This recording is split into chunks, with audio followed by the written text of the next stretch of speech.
Ready? Yes, ma'am. Travis, are you ready? Yes. All right.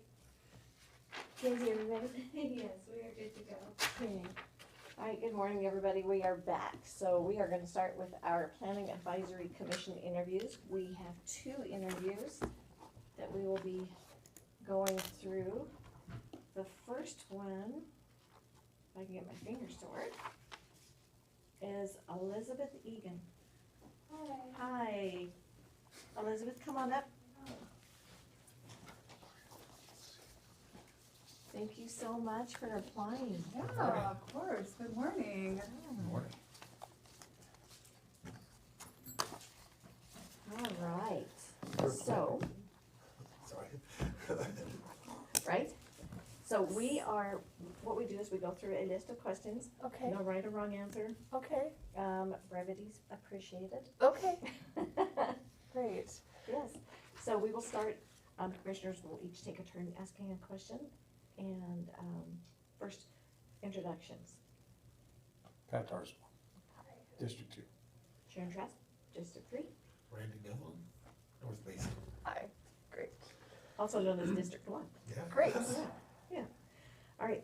And so Commissioner- is this being recorded and are these Yes. people, This who's is- all on This this is meeting? live TV, so it's on Mason Web, and this is Zoom. They're not So participants, they these are, are not, no, they're not participating, you're only talking to the 3 of us. Okay, but you're saying it's live? yes, Uh-huh. all of our meetings Are are recorded. recorded and put out there, Mason Web TV. So this is a meeting, not an interview?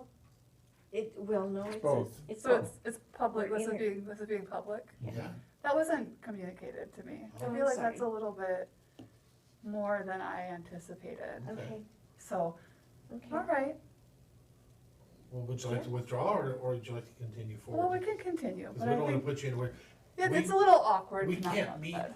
without it being public. Okay, Right, Yeah, okay. we're not allowed to by law. Well, I didn't know that, so, Yeah. all right. I mean, I guess I could have assumed that. right, and also just, Cal, do you want to kind of let her know too about the PAC meetings? That they are, open to the public? Right, yeah, right, of course, I Okay. just didn't know that the Oh. interview, I'll make sure to make my answers, public, not that I wouldn't have. All right, so we're gonna start with the questions, we have 7 questions. Commissioner Nedelin, if you'll go first. Commissioner Tarswell, I'll go third, and then we'll just Okay. go with that pattern. So again, welcome. Thanks. What do you see as the function of the planning advisory or the PAC? Well, from what I've seen on what's publicly available, it seems like you all have a pretty comprehensive job to do, and so the commissions are in a way the more detailed informants and advisors to policy and all of the decisions that you all make, so a little bit more research, and then you can have people who are either generalists or specialists help inform your decisions. And so for this policy, or this commission, it would be looking mostly at policy, whereas I'm seeing that other commissions are focused in on other topics, so. I would say it's probably mostly making recommendations, as well as looking probably at the details and doing research on some of the details so that you all can be informed. All right, great. Okay, so why do you want to sit on this board? Oh, because I have nothing else to do. No, just kidding.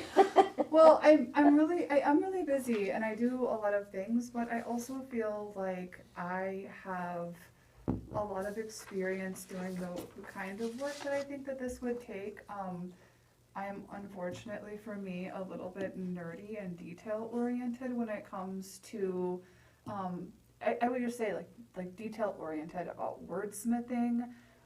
But not just about the technicalities, but about concepts. And so I feel like I could be a really good resource to the team. Not that we would need to like really focus in on minor details, but I think that's important too, especially if these are things that are going to be enshrined in official policy. I also feel like there's a lot of things that I would like to have influence on, and I want to be realistic about what I can do, and I feel like working for the county in this way would be something that I could do while still doing all the other things I like to do in my life, work and recreation and studying, and, yeah, I feel like it's a reasonable thing for me to do and a way for me to use the skills that I've built, yeah. All right, great. So please describe your familiarity and understanding of the comprehensive plan. Some of this you've already touched on. Growth Management Act and development regulations. My understanding of it all, you're Mhm. saying? Well, just overall, it kind of determines what kind of, zoning and regulations that that we have in the county. The comprehensive plan is like pretty all encompassing in terms of not just like housing and economic development and business, but also like how we plan for the future. And I think that taking into account the changes that we know are happening and the shifts that are happening with the economy and water, everything that impacts our lives, like in a way, the comprehensive plan, the way that people can build and develop both like housing and their businesses, and also the way that we use the public and private lands for economics. Yeah.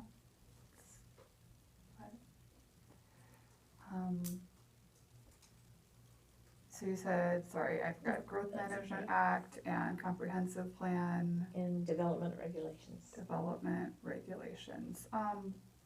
Yeah, that's a lot of different things, but my understanding about the comprehensive plan is it's something that there's a lot of work put into it, and it comes out every, I don't know if it's 5 years, 2 years, but it's not something that is updated super regularly, but like you kind of decide at intervals what is gonna happen it, and then, yeah.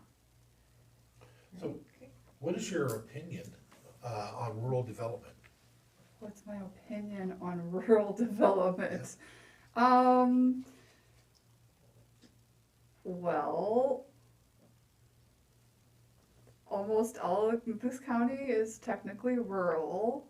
So, I mean, in terms of everything that I've seen is technically rural. So that's a really broad question. So I guess I will say that in my understanding, this area never really, in some ways of looking at the economy, never really recovered from the logging boom. And so we are, in a way, that's the history of this area, and everything that's done is in that context.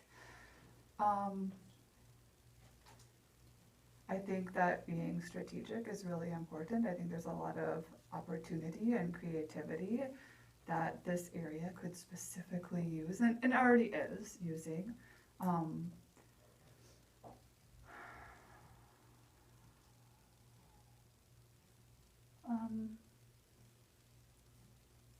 Rural development. It's I think that's such a really broad question. I think that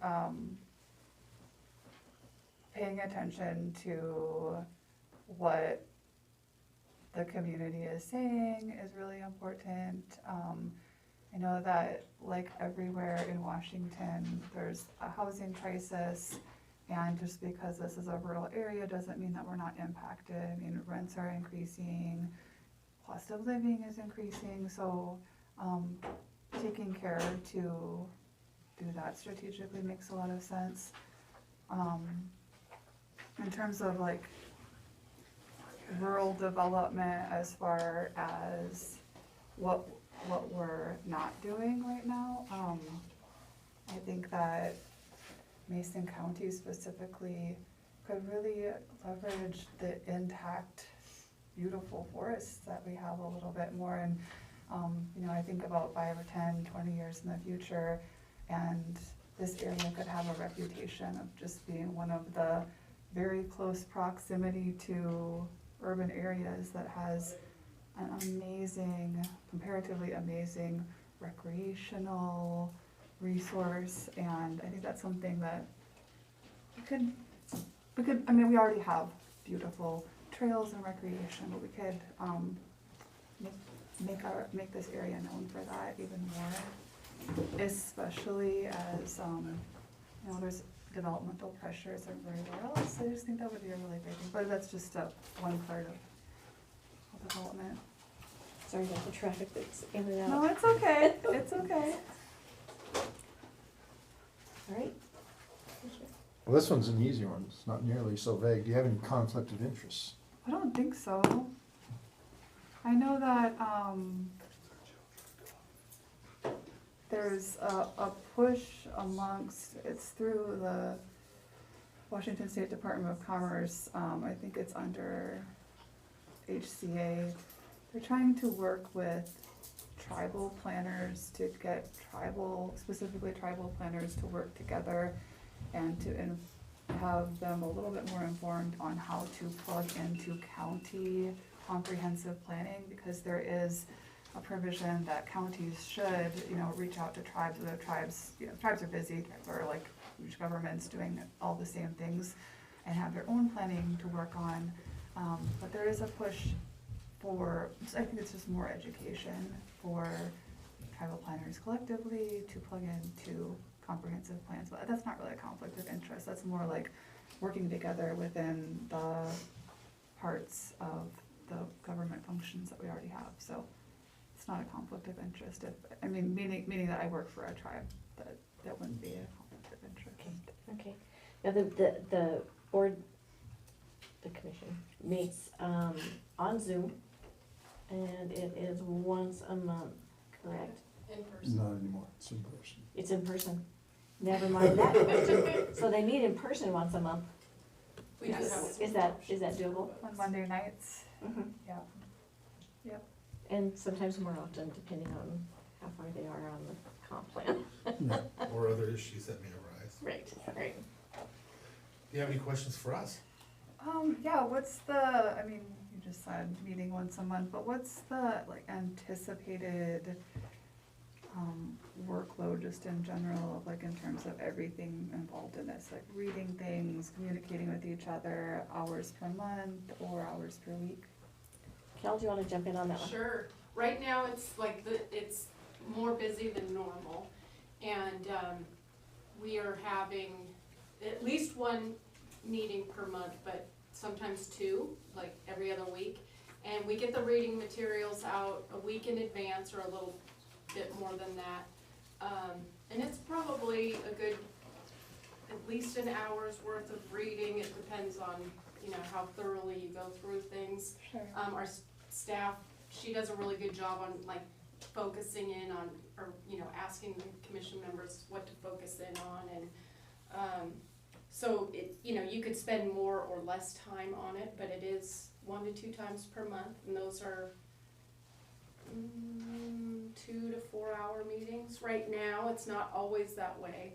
And then, like I said, the reading materials change, but after September, that'll go back down, and then it'll be monthly meetings, and sometimes, meetings are only an hour long. Okay, thank you. Yeah. Any other questions for us?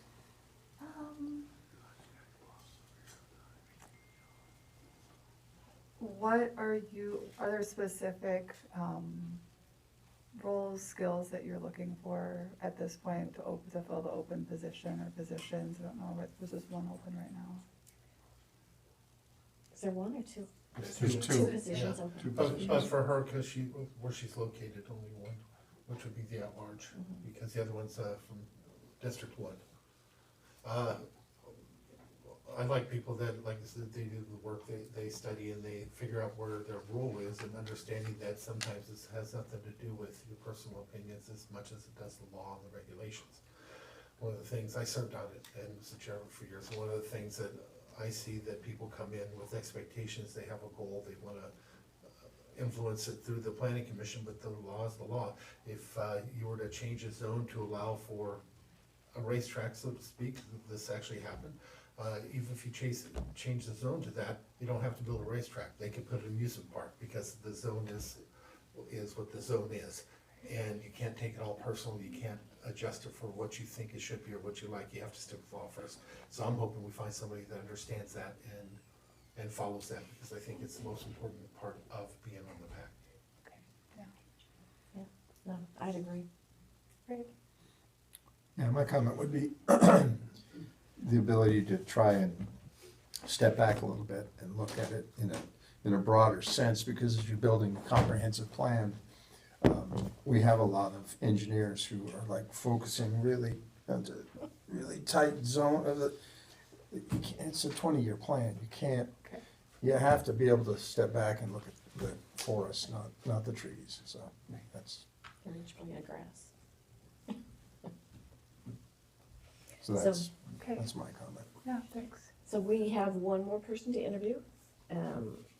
We are usually pretty quick at deciding who to fill, because there's two positions. One, like I said, is designated up in yours, right? And then one is open to Mason County. Okay, all right, So our staff will reach out to you and. okay, thanks so much. Yeah, Right. thank you. Thank you. Public interview, thank you. What's funny is we never even think about it, because to us, this is our everyday. I should not have been ignorant of that, but yeah, that really surprised me. Yeah. I mean, I watched, I mean, not regularly, but I know this because I've watched Mason Labs and all that. Okay, well, thanks so much for your time. Oh, thank and you. I hope you have a good day. Thank you, you too. Thanks. All right, so I do see Isaiah online in the Zoom room. Hi Isaiah, good morning, how are you? I'm good, how are you guys? Good. Good, thank you for applying. Yes, and thank you for accommodating me being on Zoom, sorry about that. I would love to be in person, but wasn't able to make that work with timelines today, so. Right, right. All right, well, we commissioners will ask you questions. There's no right or wrong answer to the questions. Brevity is always appreciated. But we'll start with Commissioner Netherland, Commissioner Tarsville, and myself, and then we'll just keep with that format. Okay. Good morning, and thank you. So what do you see as the function of the Planning Advisory Commission, or the PAC? Well, having served on it before, I think that it's crucial to have all sorts of varying opinions, right, coming from each of the commissioners, just in their different aspects. I myself am a realtor. So I understand a lot of zoning. I don't understand everything by any means, but I understand a lot of different uses and what certain parcels can be used for. It's something that I have to look into every day. So I think taking each individual opinion, experience, and working together, formulating something to recommend to you guys, that's the purpose of the PAC. All right. So why do you want to be on the PAC? Well, because I have served before, I really loved it. I really loved getting to see the different, whether it's an individual owner who has a rezone request and what the reason is, and critically thinking about that and would it be better. And then also, I like the idea of that long-term vision of planning for, the shoreline plan and the zonings of particular areas. So having a little bit of say in that planning, I really like as well. All right, so what's your familiarity with and understanding of the Comprehensive Plan, Growth Management Act, and development regulations? So the Growth Management Act, I definitely, all of it I have familiarity with, right? I don't know all of it to the T. I don't know, every little line, but I have a general understanding of their purpose and the comprehensive plan. Obviously, we have to know where it is that we're going, and we have to know how we're going to get there. The Growth Management Act obviously is how we're going to kind of do that responsibly, I guess. And so, yeah, I mean, I have a general understanding of all of that. So what's your opinion of rural development? That is something that I don't want to say I'm conflicted on. I think it is like I live on 4 acres, and a part of me would love to, you know, subdivide it and give a couple to my siblings or whatever, but I'm not able to do that. And I actually sometimes think that that is like beneficial because we're preserving like a large lot. So again, not that I'm conflicted on it, but I do think there are uses for the large lots and having a rural kind of area, and I do think that there are definitely use cases where we need to have more condensed housing.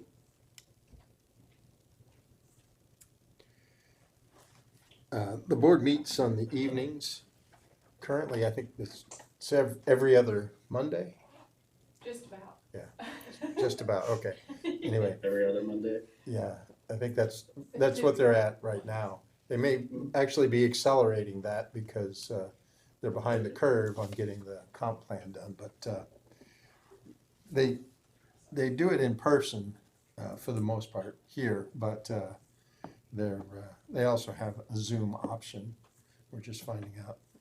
So what's your time availability, I guess, is really the question. Yeah, no, that would definitely work. I'm always available, and if it's a planned item, I will definitely plan around that, my schedule. So that's no problem. Do you have any conflicts of interest with the county or any county code violations? No, Okay. Do you have any questions for us? I don't believe so. All right. Thank you. Okay. All right, so the commissioners will think about this for a bit, and then staff will reach out and let you know one way or the other. Okay, all right, thanks so much. Thank All you. right, you. thank you. Bye-bye. Talk about it at the end? Yeah. Okay. All righty. Sheriff Spurling, you're up. You're up or wake up? Oh, does that mean Travis is Depends on out? how much coffee you have. No, I'm just gonna enjoy the show. Morning. Good morning. I think you're sitting right across from me, so now I Remember can the one kick where they. You don't have water, do you? The taser coffee. Oh, yeah. That was a good show. Remember the taser one? That was a good show. That was awesome. It'd been better if we would've tried it on the 3 of you. Yeah, I think we volunteered. Well, I volunteered others. Oh, I've been tased. Nah, Yeah. not so much. 3 times. Nah, No, I wouldn't recommend it. wouldn't either. I've done it. It's not fun. How is everybody doing? Good. Incredible. So we gave you the briefing sheet. Jason, did you wanna hit some of the primary stuff and then I'll go into you guys have that? the briefing sheet in front of you. I mean, you understand what happened in the last couple of weeks. We've all made moves. And we had succession planning set up for August to bring in Jeff Rhodes as the chief criminal deputy to replace me in January. That's accelerated things a little bit with Travis moving into his position and not knowing how long it's going to be until you guys make your decisions down the road and whatever happens, happens. So in that case, Jeff has stepped up and he's now the acting chief criminal deputy, and I'm kind of the acting undersheriff, and that's where we're at. As for the justifications and the step pays for the chief criminal deputy, I took a look at Jeff's current base pays, and then I aligned that against the ranges. He falls in between a 7 and an 8 on range 47. Let me rephrase that. He falls in step 7 or 8 in range 47. And we don't have an HR director, so I don't know where to go other than to go to the bosses. You did it right. No, you did great. Well, Okay, be careful now. I don't want your head to get any bigger than. Well, it already is, I don't fit into his hat. It's a 15-gallon hat. That didn't work for you, did it? No, it didn't. I should have tried that on first. Get ready for this one. Under Sheriff, thank you very much for your presentation. Madam Chair, we got an opportunity, we're actually saving some money that allows for us to be able to do this. I don't see any issue with it. I think we should move forward. I agree. Argument, forward. what step can we place him at? You have to place him at the 7 if he's in between. We don't want to place somebody higher than where they were. So in the Is pol, 7 below? The 7 is. it only 5%. reaches 4.5% above what he's currently getting. And policy says 5. Yeah, it has to be the other one. Okay, that's, thank you, I should have brought that up, I apologize. I was gonna bring that up. Thank you. Yeah. So So- from here, we're good to just get that going through payroll and stuff? Or do we have As long to? as you do a PAF. I think you still Yes. have to bring it to the Still have to commission. bring it to the regular. Yeah, we have to meeting For a adoption. vote. We have to Okay. vote on it tomorrow. Okay, and it'll be on tomorrow's agenda, or tomorrow's? I don't know. I got a Mackenzie. pregnant woman behind me. I'm not saying I know. nothing. Is she gonna be here? All these guys with guns mean nothing. I'm afraid of her. That's a wise. Mackenzie? I know that there's a couple items that are being asked to move to tomorrow, so I don't know what you would like to do about those, or how quickly they need to be moved forward. If you cannot, can we retro it back to the first? Because that's when you started it. I have no problem with that. Yeah, that's fine. I'm good. So let's go ahead and take the time we need to get it right and get it written up exactly correct, with a retro date of the first. The first, yeah. Is that good? Okay. I guess the second topic, Sheriff? The second topic is on the jail canine. We're a little innovative, I'll put it that way, on how we're approaching this, which I think we could have done a better job in communication, especially on my part, as to how and why and what we're doing, because it caused a lot of confusion and angst and other things. And our number one concern is, according to the county risk pool, and Commissioner Nevlin, you're on that board, the highest liability for counties now are lawsuits within the jail for drug overdoses and suicides. And those are things that we have to manage and try to protect our community and the inmates and others from. We knew that legislation was being bounced around at the time to reduce our scanners. In other words, the amount of radiation that they get exposed to if they're a repeat offender or coming into the jail, scanning to see if they're trying to smuggle drugs into the facility, has been reduced now according to the legislation that just came out, with an effort to try to get a contraband dog, or a dog that sniffs drugs, possibly trained on firearms, possibly trained on pruno, possibly trained on ink for jail tattoos, any of the things that they're not allowed to have in the facility. This is not a traditional canine for law enforcement where they have to be certified and you go through certain protocol and charge people with the drugs out on the streets, whether it be in a vehicle that's being transported or on their person. That's not the focus of this, as much as this is a safety dog for being in the facility. Plus, it's a big deterrent because the people that come into the jail often are more intimidated to bring drugs or try to smuggle drugs in because there's a dog there than even a scanner or a good machine. So that was the effort of this, and Kelly, being the executive aide at the jail, she has an extensive training of horses and animals, and she was a good recommendation that Chief Hansen had made. But this was so far outside of what we've done in the past with canines that we probably could have slowed it down and done it a little bit better in the communication area. One of the things that we wanted to do is make sure that you guys understood what we're doing with the dog, how we're moving forward. We've got some hiccups to resolve on protocol for overtime, for kennel time, all of that stuff we're working through now. And like I said, we've reevaluated and said, what could we do better in an effort to try to get this done and prevent overdoses in our jail. We move forward pretty quick with it. And we're going back and cleaning up some of the things that We just didn't know that we were gonna wrestle with. So, do you guys have any questions? We've got Volley and Kelly here to talk to you about our dog. Now, do you guys know that this is the dog that we adopted? Sorry. Yep. This was the one that was on Adopt-A-Pet, I believe, and the It just officers. hit me. I was putting my hand over his face. Oh, I thought you were trying to say, this is the dog we adopted. But the patrol side adopted this dog. It was a 1-year-old Malinois, and they wanted to try to see if he's a good pursuit dog. He did not pass the pursuit dog because he was too gentle and wasn't as aggressive as he needed to be. But oftentimes these dogs will be really successful in the nose element of a canine. So Kelly brought him back, so it didn't cost anything to bring him back, and she has put a tremendous amount of effort into this dog, who's kind of been rejected by a couple owners in a couple different situations, and he's making really good progress, and we're hoping to see if he gets through. We'd still like to get him as certified as we can, even though we're not going to be charging necessarily people with the drugs the same way as we would on the streets. This would be violating jail.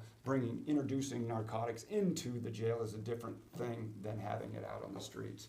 But Kelly, did you want to talk about his progress? Yeah, so we kind of had to go back to ground zero because he had a little screw loose, and he was showing signs of just being, he was intimidated and whatnot. So we worked with him, we got him past all that, and he's already indicating on cocaine odor. So we've been working on that, and I go to training every week, and we're just going to keep progressing forward and hope that he's able to be successful at this. One of the benefits is even the first day he was in the facility. Now, he's not going to be sniffing people as they come in. That's not the goal of this, as much as searching cells when the inmates are out to make sure nothing's being stored there, that type of thing. But even him being in the facility has caused a bit of concern for some of the inmates in their communication. Make sure, hey, there's a dog in the jail. Just be aware of that to other people who are potentially clients. So, I'm trying to figure out what you're asking of us, because I already. We're not asking, we're just briefing. Okay, because you've kept us up on it, maybe it's because of risk. We're trying to backfill some information that you hadn't given. As a Just whole communicated. to We the want to, board. if anything, over-communicate I because we appreciate it, have yeah. it. No, I'm glad you guys did this. I thought it was a great idea when you were first starting it, and as it goes on, I assume there'll be days where they do walk by a person as he's coming in, and there's all kinds of things that you have an opportunity for, but you had to start. And the idea that you picked one of those animals meant the world to me, especially since I have a feeling it's gonna work out just perfect, so. Well, we want to make sure to answer questions too, because I know there's a lot of things that have come up. So you commented that you handled differently somebody bringing drugs into the jail than you would having drugs outside of the jail. What's the difference? Well, and anybody jump in, So if it's outside the jail, we're gonna be charging them, we're gonna get a warrant, yeah, right? Yeah, I was Inside, gonna go there. Go for it. No, you're right. inside the facility, you don't need a warrant or anything like that because we have the right to go in and search their areas whenever we'd like. So- I think the key difference probably is that within a jail facility, there are things that they are not allowed to have in the facility, which are completely legal outside of the facility. So if you train them to detect on things that are legal in the general public, you can't use them to seek a search warrant because a dog that hits on ink, you couldn't then write a search warrant out in the public because there could be ink in the car and that's not illegal. And so there is a distinction between those two types of dogs, one which would be out on the street and only detects on things that are illegal to the public at large versus within the facility, which could be contraband in the facility but not illegal in the public. That's kind of the distinction. So something like kratom or whatever that. Kratom, yeah. Yes. Is that something that would be? I mean, that outlawed is in jail? illegal in the public, and it would also be illegal in the facility, so if we found that to be a problem and we chose to train the dog for that, you could, but that would be one that you could train a patrol dog for as well, so that could be. So it is illegal in the public.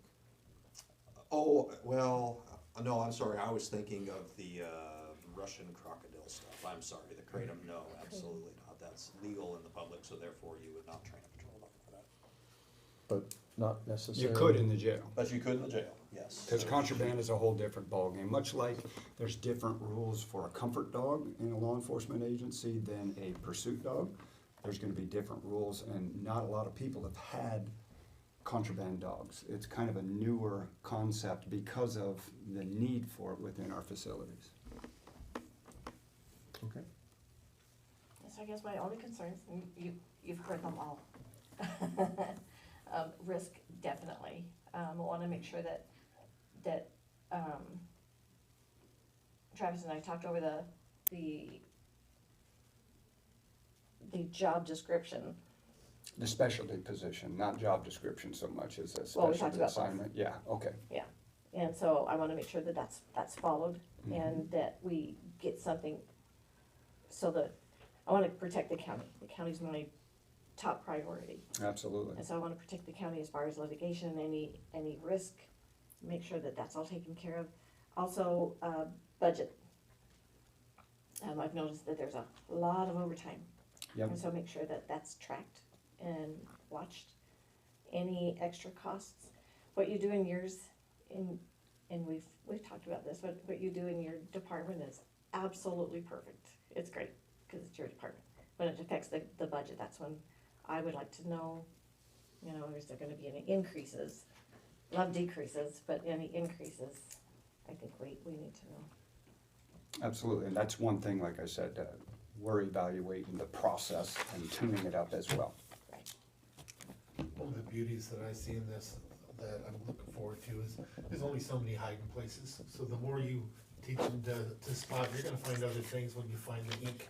You're gonna find other things as well, and you never know, we may have one that goes home, a letter that goes home that maybe couldn't have if it hadn't been found. So it's a beautiful thing. I appreciate it. And I loved the dog the first time I met him. So, yeah, I think Taylor brought him to the park. Yes, he is a good dog, Yeah. very good dog. One, side note, Tanessa, she got us like $380,000 in a grant with Waswick. Her and Trevor Severance worked on it. We had asked for 500, got 300. It's for Aw. Huh? Aw. That's great. Anyway, you'll be getting a Great. briefing on that from Trevor, and I think Jen's gonna help us out, putting up how we spend that money and how that budget looks, but we're reaching out to the ORs to find resources through them to spend that money, so. Some extra co-responders will be going out for us, but That'd be awesome. that'll be coming in. They've been extremely helpful. But Yeah. shout out to her for helping us get that. Yeah, she's pretty awesome. No, we haven't had her brief us. Good luck. We did. Oh, okay. Is she Later gonna be here today, later look at today? Oh, I'm gonna come over. What time? 11:20. Okay. Anything else? No? Thank you. Oh, All right. good idea. Thank you. Okay, thank you. We'll be in touch. Oh, Thank you. You did Oh, get a yeah. lot of sun. You did get a lot of sun. All right. Superior Court, Paddy, come on up. What's the thing about never follow a kid or a dog on stage? Right. Yeah, thank you very much. Why is the dog alerting on you there? What's going on? I saw it. Totally vicious. So, good morning, Commissioners. I am here to request a permanent, full-time position, an FTE in juvenile detention. We have a long-term employee on who's been out, and we expect her to be out for an additional 12 months at a minimum. It is creating real management issues. We don't need money this year because of vacancy capacity, so it is merely a position to keep our overtime down, keep our manager from going nuts, because she's doing graveyard shifts on a regular basis, and it's just not a tenable situation. So that's my request. This is for the juvenile detention center. I always turn around, I think it's right there, but not that way. Every time I've heard about this, it always seems like we have like one or two people. Is there a more efficient way for us to do this? I know I've been told that the judges say we have to have something local, but I don't know, as I was reading through the RCWs, I don't see it the same way, so. So what I can tell you is there was just a survey on, of juvenile detention managers on the daily cost of both beds and juveniles, and Mason County is one of the lowest cost and lower than any of our neighboring counties. So I'm not sure that there's a savings. I mean, regardless of the policy issue, I'm not sure that there's a dollar savings to be had in, I can tell you, the Thurston County Detention Facility costs more per kid and per bed than the Mason County Detention Facility. I was gonna say lower cost per person or lower cost, per budget?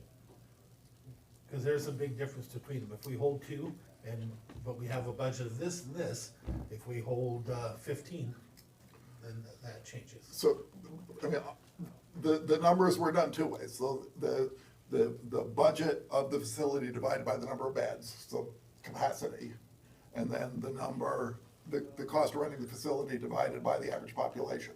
So the number of kids there. Either way, Mason County is cheaper than Thurston County, for example, and one of the lowest in the state.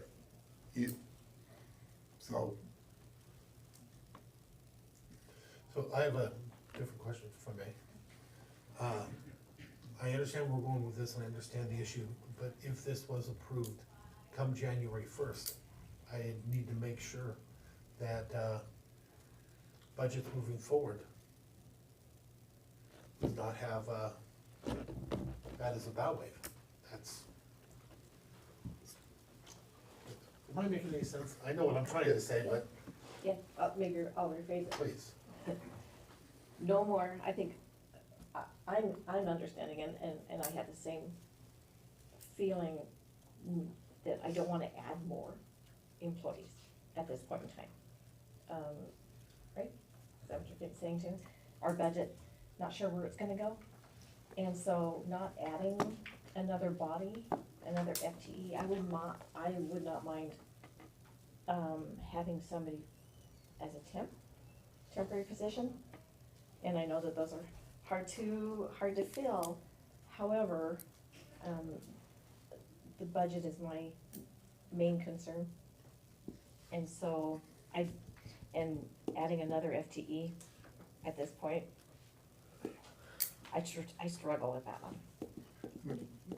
what I would say to that is, given the difficulty in filling correctional positions anywhere, I mean, we're not paying bonuses in juvenile detention, just, so. We're paying bonuses in a lot of places.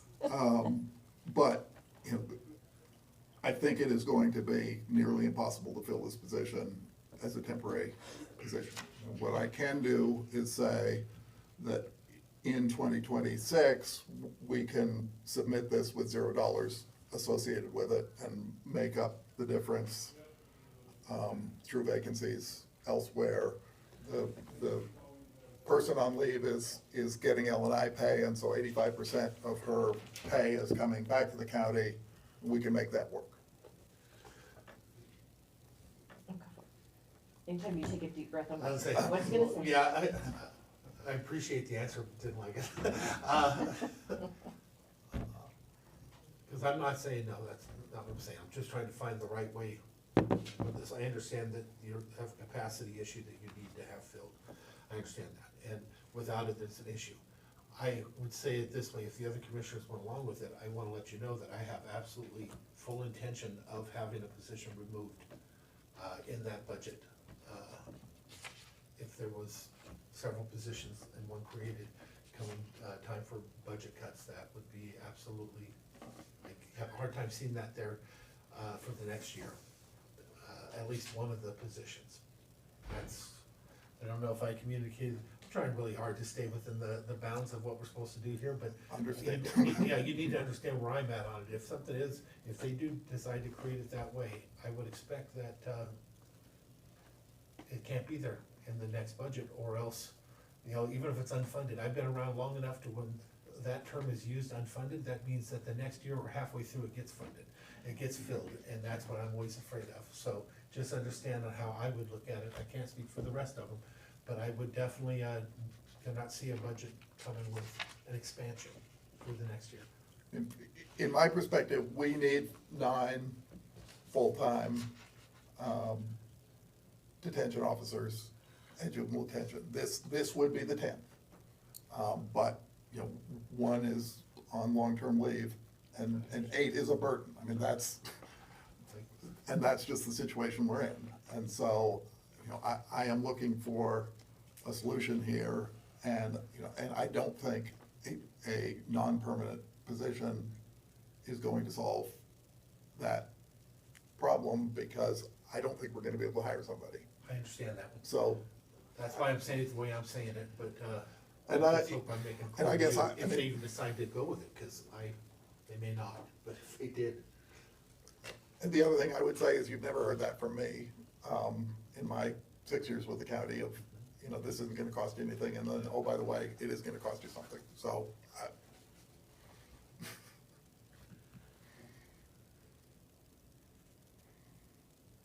Pat? And I'm still, thinking we have 9 people for one juvenile. It seems, I get it, you have to have the staff, the number of people to be there around the clock, covering 7 days a week. our average population right now is about 2.5, it's in 2025. And we've had a number of difficult kids in there, so we have gone from regular staffing of 2 people on staff to 3, because 1 has to be in the cage all the time for safety. And so it got to be too much for 1 person outside the cage to deal with, so we have been staffing 3 routinely. Kelly, can I ask you a question? Sure. Did we have to expand? Because I know that we had quite a few in there at one time, and now, did we have to do the remodel? We did it, we just recently did a remodel of it back where it's original. Where it was I don't believe before? those beds are here yet, the bunks here yet, The beds are here, the mattresses aren't. so, yeah. We took one whole dorm away, made it into, I don't know if I'm right, like a safety place for people, for those kids to go, and then we turned it back into, The door? kinda like it originally was, put the bathroom back, put the showers back, but we do best, take it away and put it back. So there are 5 individual rooms, a male dormitory with 4 beds, and we have turned the old area back into a female dormitory with And 4 beds. what is the total budget for that department? Just Yeah. roughly, is it, Off the top of my head. yeah, is it $1.5 million? I think so, Yeah, think that's yeah, about million, right. yeah, Yeah. 1,400,000 is the number in my head. Yeah, I think last time I checked, it was 1.3, but I think that was for last year.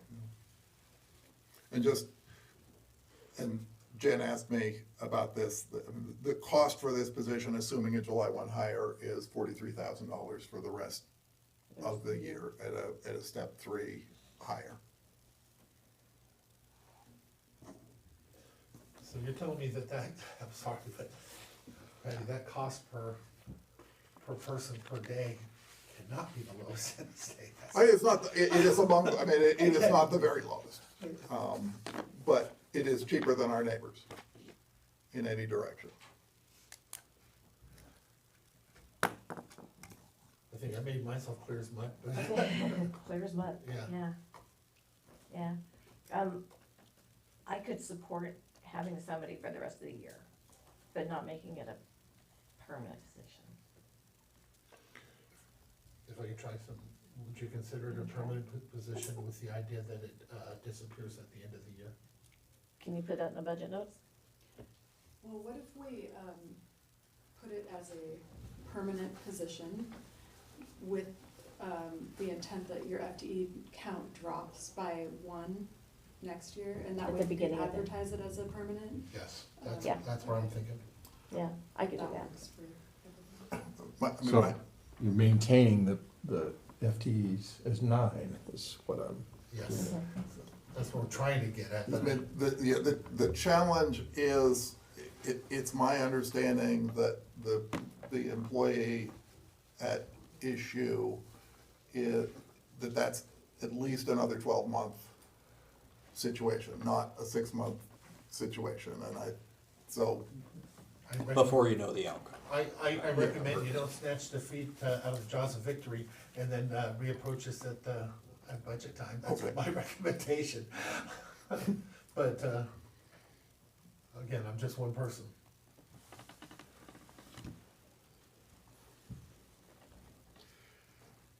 Yeah, I can support with, what you're saying, keep the 9, so it's not really as it says here, it's create a new position. I mean, I think that's what's our rub, is we don't wanna add a position, but also wanna have the ability to support. exactly, and I am not trying to add a 10th Yeah. working officer, I'm trying to have 9. And trying to be creative to get to 9. Yeah. Because that's what we need. Have you looked at the contract, the CBA for this position? With us all going through contract negotiations right now, it's at the forefront of my brain. I just wanna make sure that we're not violating anything in the CBA. Nothing springs to mind as an issue, but also, and I'm a little out of my depth in terms of interpreting labor agreements. So I wouldn't want to be the definitive word on that, because Okay. Well, I think we all agreed that we would go to the end of the year, but Okay. in next year's budget, it would have to go away. Unless you can find more money from the state to pay for it. sure. Exactly, Okay, right? and then the other request on that would be on tomorrow's agenda. Jamie's in the process of interviewing now, and we think there are there is also a current vacant position. So, and that there are 2 candidates Okay, that. I was gonna say, are you putting the cart before the horse? No. But she thinks that there are 2 candidates that she's doing second interviews as we speak, but there may be 2 candidates along the pool that she could hire. We're already So, putting something on, it doesn't bother me. and I warned Mackenzie, so. But this was a possibility. Okay, Mackenzie. Okay. So I will shut up and move on and take a victory, so thank you very much. Thanks, Patty. Thank you, Pat. All right. Public health. Was that your fault?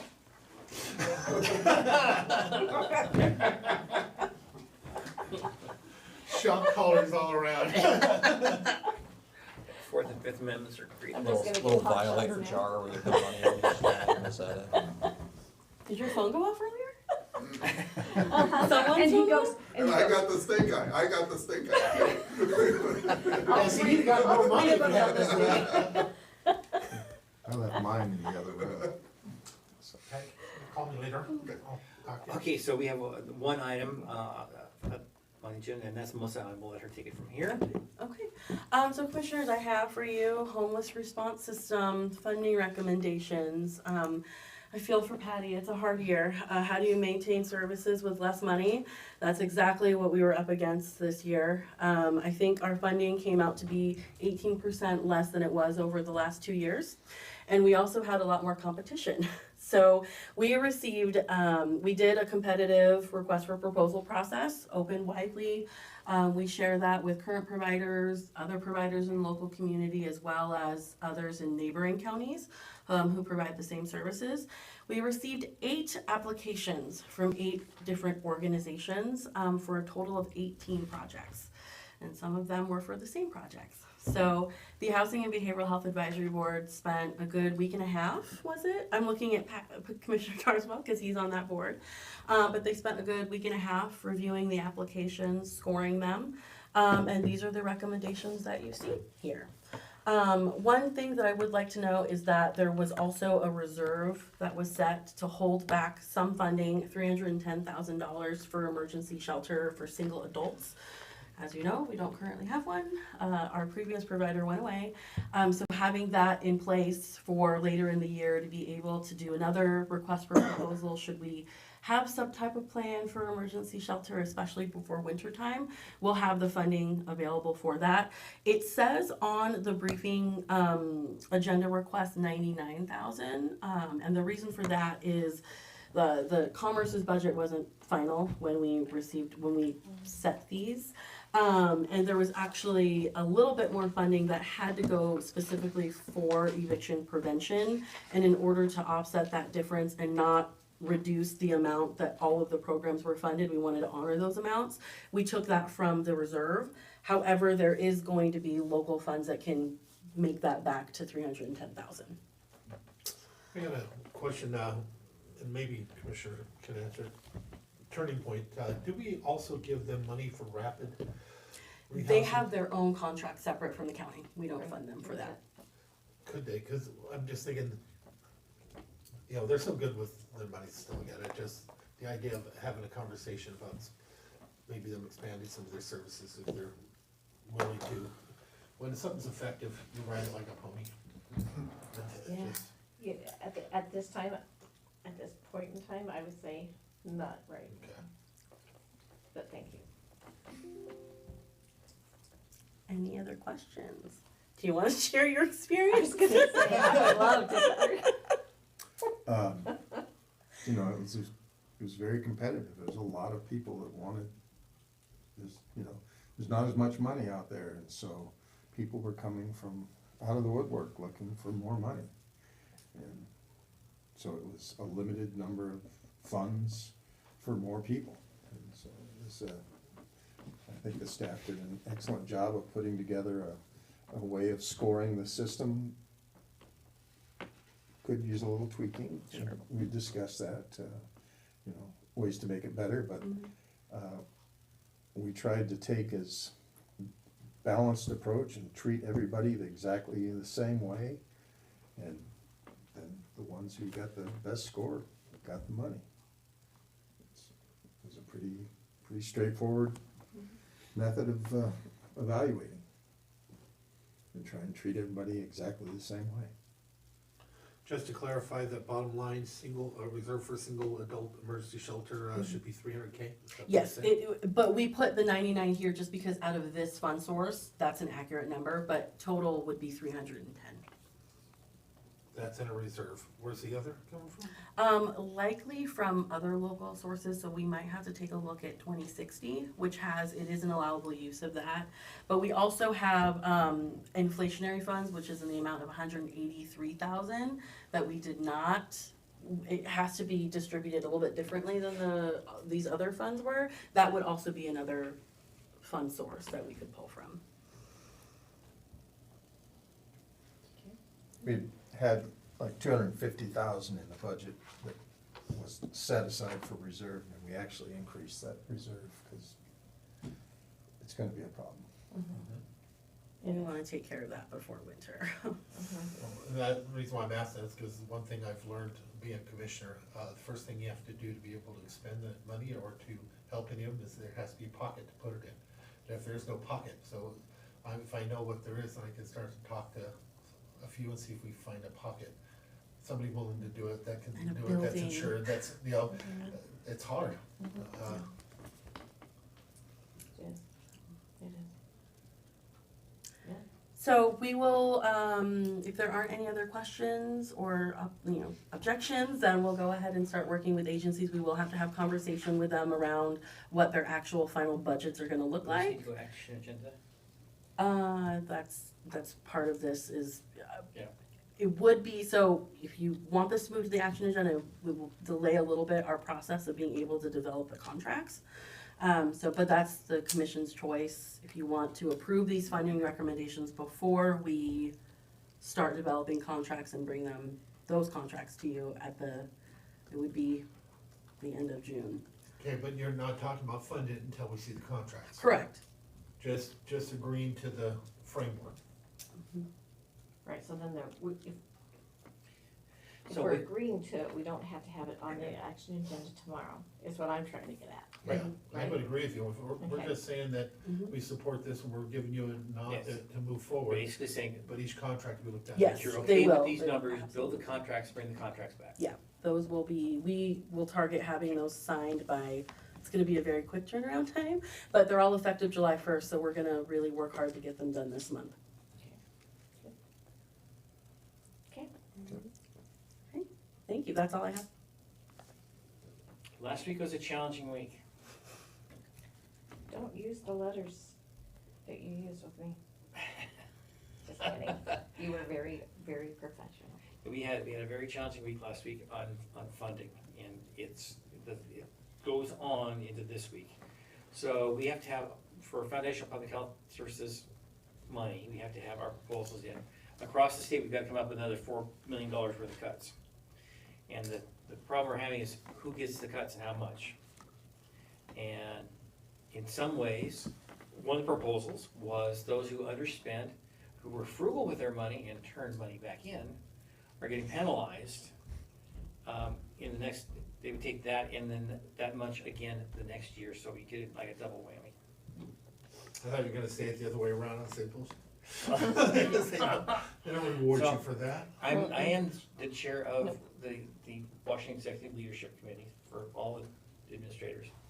And it's been, we have had many emails flying back and forth about how do we do this. So right now, the current proposals are a 4.6% cut across the board. A voluntary reduction based on the administrator director's experience of what money they need and they can use. My preferred goal. And then the other ones, we would wind up taking a double whammy. So we would go from being either a 4.69% or an 8.2%, which is what I recommend, because I looked at the programs we have and said, okay, this program we rarely tap into fully, so let's cut that program and make sure that we are able to fund our other ones going forward. But it would jump that from those two figures to 18% or 24% reductions to Mason County, where other counties would take no reduction. So that conversation is going to be held again on Thursday. We have to have it turned in by the 18th. We have to have agreement across the state by the 18th. So, Time's ticking. yeah. So the clock is ticking. I spent all last week on it, on the phone, on emails, trying to get, and then back and forth with Commissioner Trask and Travis, just keeping them in the loop on the directions the conversations are going. So we hope to have that resolved this week, because same thing, I have to have contracts out July 1st. And you've got 35 health departments looking for contracts. So our goal was to reduce some of our programming work and maintain the staff the staff is the launch pad to do new work should something become available. So I think we're okay. But we'll wait and see. Okay, That's all I have. It was enough. that's enough. Yeah. Okay. Anything for Dave and team? Right. Good job. Thank you. Thank you, Well thank done. you.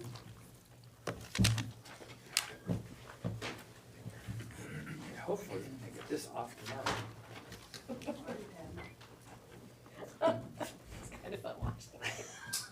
Yeah, you should not see you eat soup. You need a straw? It's nice and cool in here. Yeah. Come to the table. Come to the table. Welcome to the table. You're right. All right, go for it. Okay. Good morning. Morning. So we have a Good morning. Still morning. couple of discussion items this morning, commissioners. The first being an audit, for lack of a better word, of our equivalent residential units, or the connections, and what we're actually charging for the Belfair sewer system. And just super high level, we have residential connections, so that's fairly simple. The one connection, one single family, one ERU.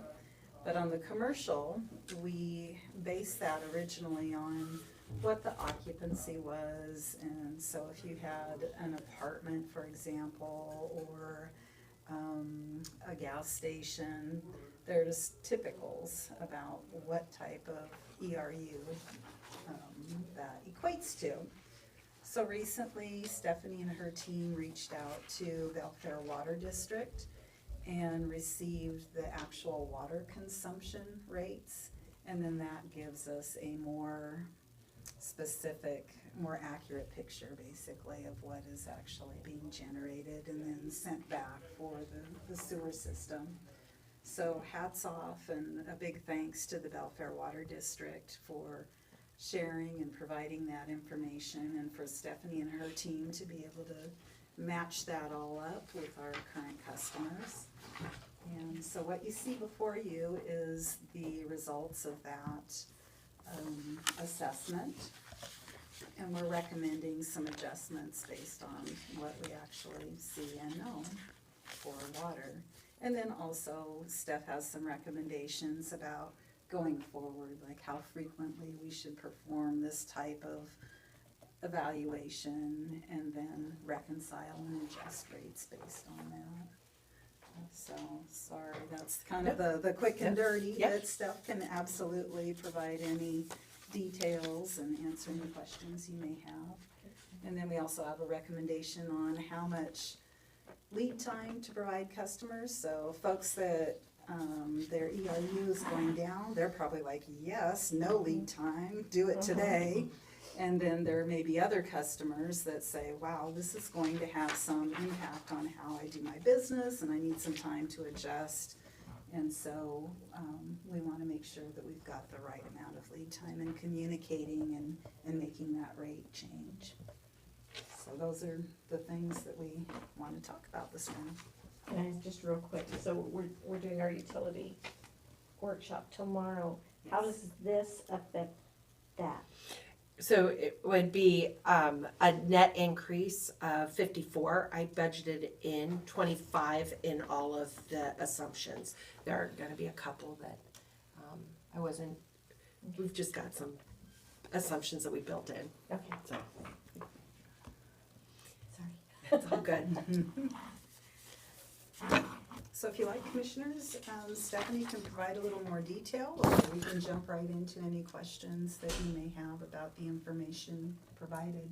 Do you want to just go over it kind of quickly, just for those that? Yeah.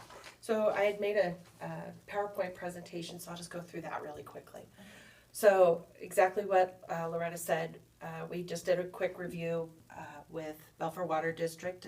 We pulled their tax parcel IDs and matched it up with our system, and we're able to match up our customers pretty quickly. So why did we do this review? It's for fair billing, accurate ERU calculation, so that we can make sure that we've got the correct assumptions right. It hadn't been done in a while, and so we did see a couple companies change. I think Randy had mentioned at our utility rates, the QFC, and they were one of our significant changes. And resource planning, so without that ERU calculation, Richard doesn't know how close he is to his thresholds for ERUs to start planning. And then cost recovery, to make sure that when we're building in our sewer rates that we've got those assumptions in correctly.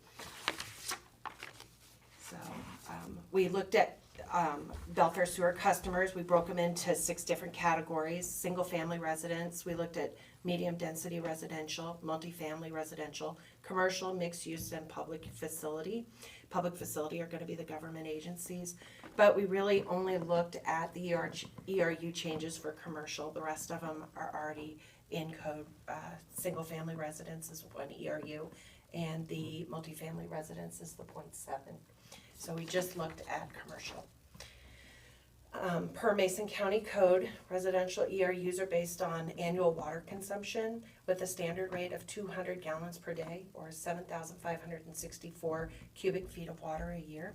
So we got the total amount of water usage for Belfair Water District and divided it by the 7,564, came up with an ERU, updated ERU. So we looked at the water usage for all of 23, and we had water usage through most of the way of 2024. When we reviewed them, we looked at 465 accounts in the Belfair Water District and narrowed them down to about 32 commercial accounts that needed adjustments. With the largest adjustment of an increase of 27.6. Second largest increase was 12 ERUs. With the largest reduction in ERU was the 19.1, and that would have been the C. I would love to see a list of the businesses or type of business going down the line to see Who would if be there's affected. something something we need to be aware of and what's happening out there. I absolutely can provide that. Thank you. But that's the highlight reel. So then we would be looking at, what the recommendation would be to send out a letter. We've got a letter drafted. If approved, the ERU changes, we would request that we would be notifying them of the changes over a 6-month period. And so we would send out a letter and let them know ahead of time that it would probably start 1/1. But right now, this is just discussion and we'll Correct. bring out more information and we'll make Correct. those decisions at another Yep. time. Yeah. Yeah, the longer we wait, then that shorter time frame for us to Yeah, notify. but this is a major impact. We need to, Yeah. we need to measure twice, cut Yeah. once. Yeah, Yeah. absolutely. Yep. Yeah. And of course, we can adjust when the change takes effect.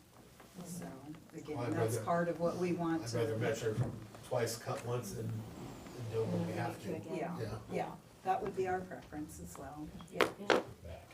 And then the other stuff you were recommending, I think, every 2 years? Every 2 years. I think, every year would probably cause a lot of the companies are pretty static in Belfair, and so just looking at them every other year would, we should see a pattern, not some big significant jumps. I think the significant jumps in these areas were maybe inappropriately assigned ERUs at the beginning, and then. I'm sure there was. Yeah. I'm absolutely positive of Yeah, that.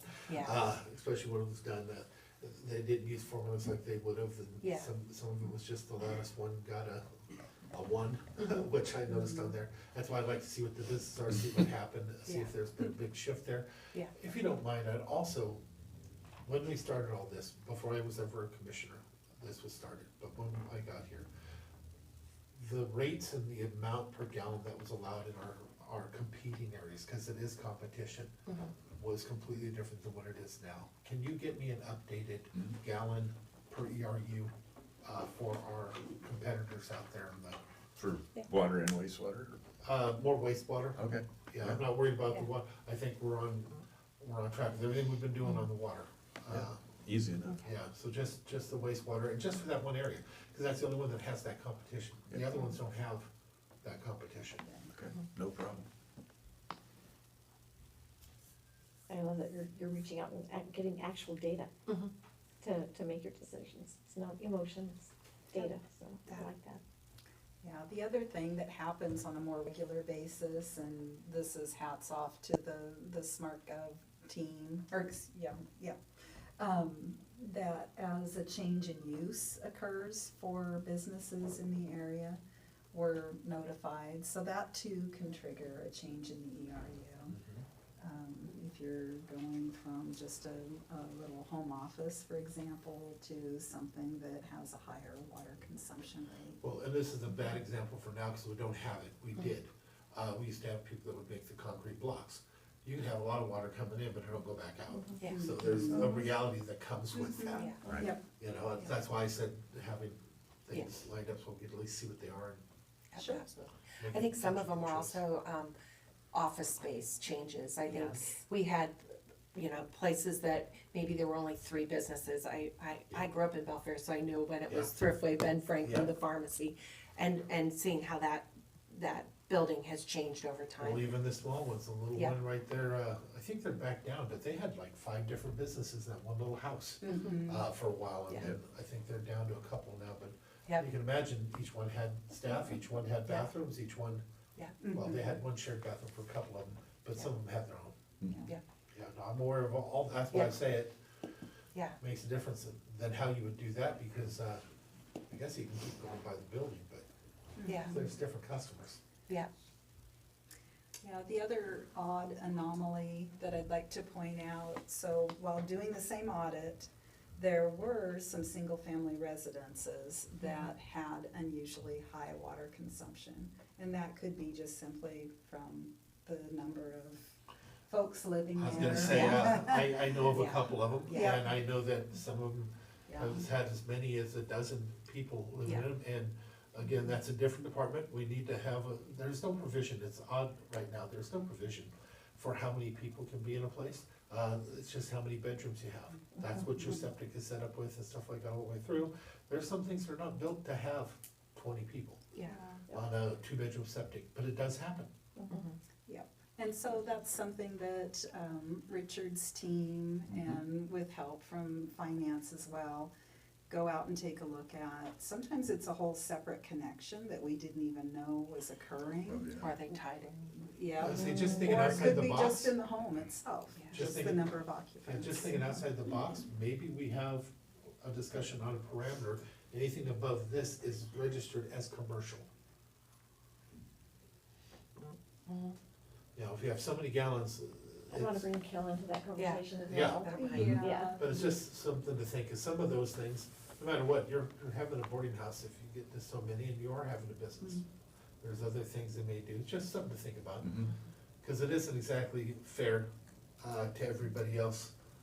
I do wanna keep residential, and I've been saying that, Sure. completely separate, but Yeah. sometimes it's not exactly, they rent those out. They do, they collect rent for doing that with the different people, the different families, and there's different, But not owners. everybody. No, not everybody, but there are some that they actually rent them out. Yeah. And there, I don't mean to cause a whole big conversation about that it was relatively few Yeah. of the total accounts that were in that category. I think it was like 3 or 4. Yeah, But the But just super something to watch. Extensive use, It was more than 1 or 2. yeah, it was yeah, about 1 or 2 or 3 ERUs Yeah. at least. Yeah, we had a couple of them that were, it flagged it, and I asked Richard if he could take a peek at the properties to find out well, what was going considering the on. rate for Belfair's water, it's Right. not like they don't know, Exactly, 100%. exactly. yeah, Yeah, so, that was what it flagged it, yeah. yeah. Okay, so we will bring back some more details about who, what, where, customer-wise. Take a look at the equivalent ERUs in the area of Belfair and bring that back. Okay. Thank you, Stephanie and team. So the next item, commissioners, this is a bring back. We talked about the leak credit policy and commissioners wanted specific recommendations on what thresholds we could adjust at the staff level and then what threshold of leak credit we would bring back to the commission for review and approval. And so staff, if you want to share that as well. All right, so when we went live with the water meters, we had actually spent 6 months contacting customers since, I think, June of the previous year of high water usage over 2,500 cubic feet. We were notifying them by phone, by certified mail, and just as much contact as we could get. I think even Michelle had been emailing as many customers as she could. So we were in contact with them, let them know that January 1 we were going live. A lot of them fixed the water leaks ahead of time. We had one that when it went live, finally decided or was able to get her leak corrected. So we knew we were gonna need a leak credit.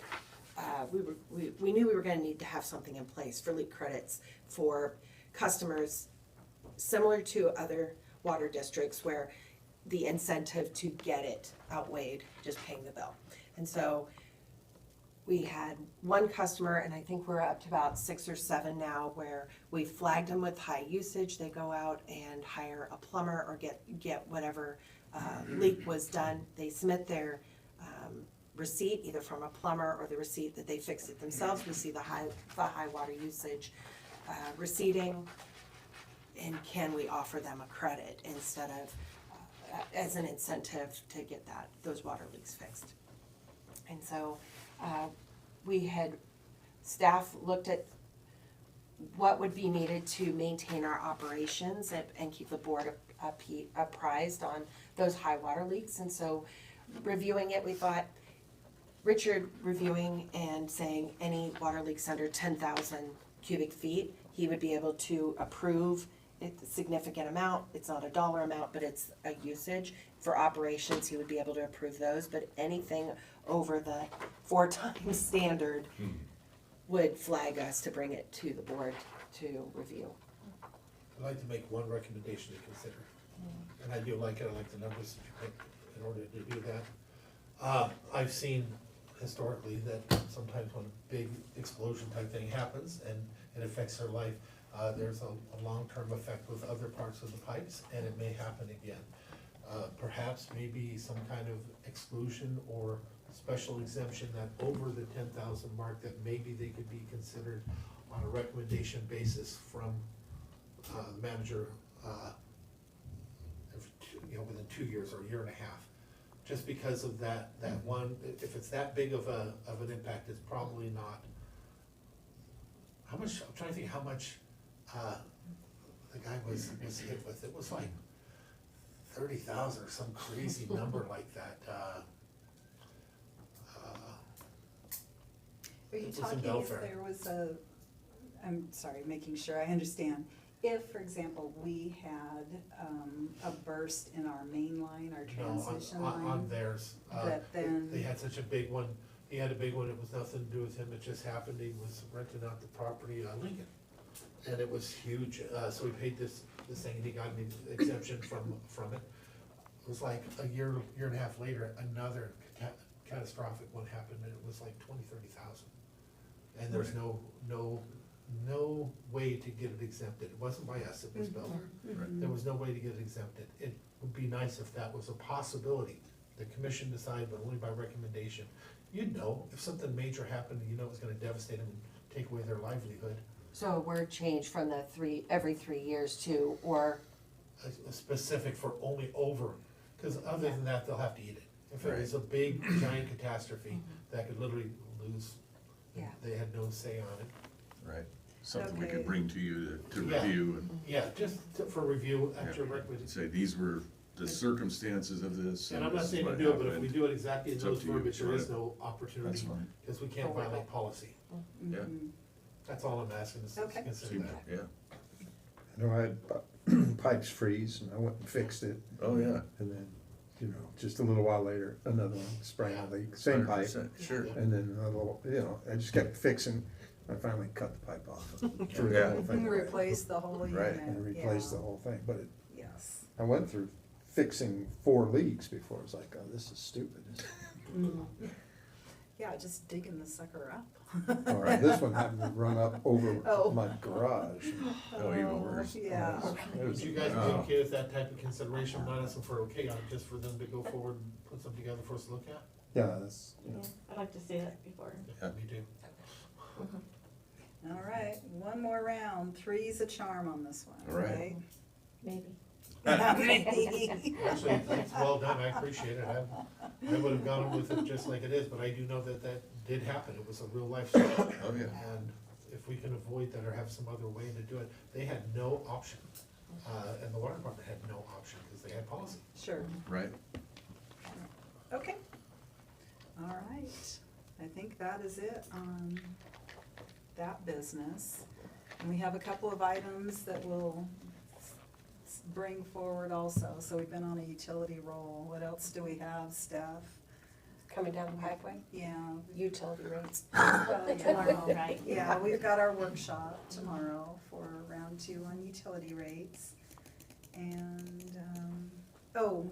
just the initial loan connections.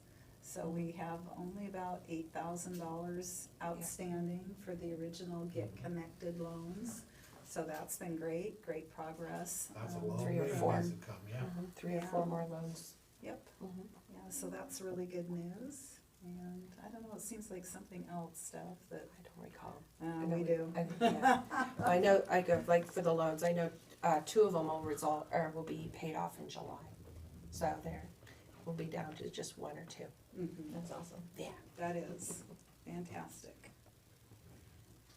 All right, and then we also tomorrow have the ADA transition plan hearing, which I think should be fairly quick, but a new thing for us. So Mike will be here to talk about that.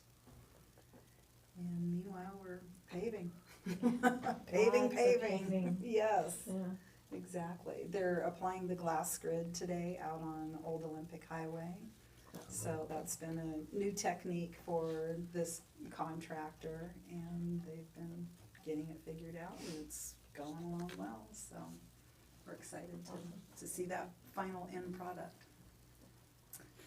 That's all we've got, commissioners. Spencer Lake, meeting with that citizen, I haven't heard anything, if we can Yeah. get Dave in the loop. Yep. Union, it's been progressing extremely well, the state's been Yes. doing it, just make sure that they have the, keep the connection of what we might need on our side, and when the time comes for some type of, recognition of it going into place, that you get a hold of Pat, to make sure he's there for that. Okay. Pat, anything? Only thing, tomorrow it's our utility rate thing. I'll have to leave early, so Okay. I've gotta get out of here like 12:30. We scheduled this at 12:45, so Yeah. I'll be. You got 5 minutes, get it done. Right. Just do it. Was that You- 80s you- speed you talker? get to to share your thoughts first then.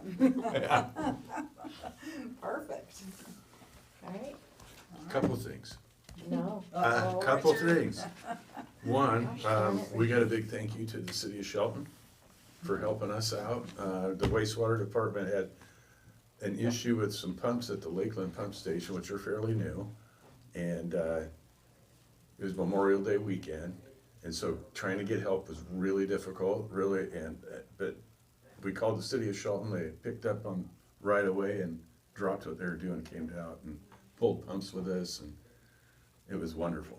So that, and just want to let you know that interlocal agreement we have with them for assistance that's a great thing. It saved us. Yeah, Well, thank you. let's not forget that when they have some road stuff and things that we used to contract around, and they didn't want to, but I understand that they may want to now, so we might look around and see how we can help each other. Yeah, for the last couple of years on the roadside, we've provided assistance, and we're planning to do the same again this summer as well. Well, I'm sure lines are gonna be a topic of conversation all over by everybody. Oh, yeah. Well, and speaking of that, I've got a big thank you to the road department as well, ER&R, Pete Metcalf specifically. We had to, with our WisDOT Highway 302 Victor Creek project, we needed to flush our force main, which we've never done. And so Pete made sure we had all the right materials. Jeremy and Mike made sure we had a water truck to use. And Kevin came out, so we had solid waste, ER&R roads, helping us get that flushed, and so that WisDOT could cut the line and not have sewage hit the ground, but just clean water. Good. And then seal off both pipes so they can do their work this summer. So yeah, really, really nice. It's good.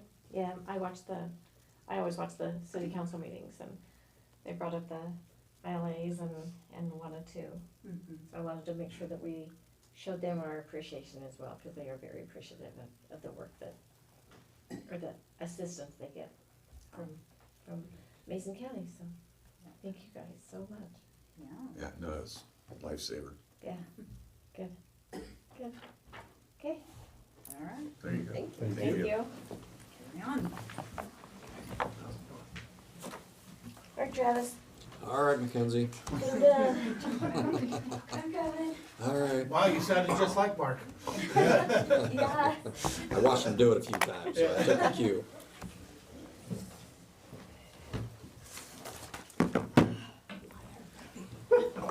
There you go.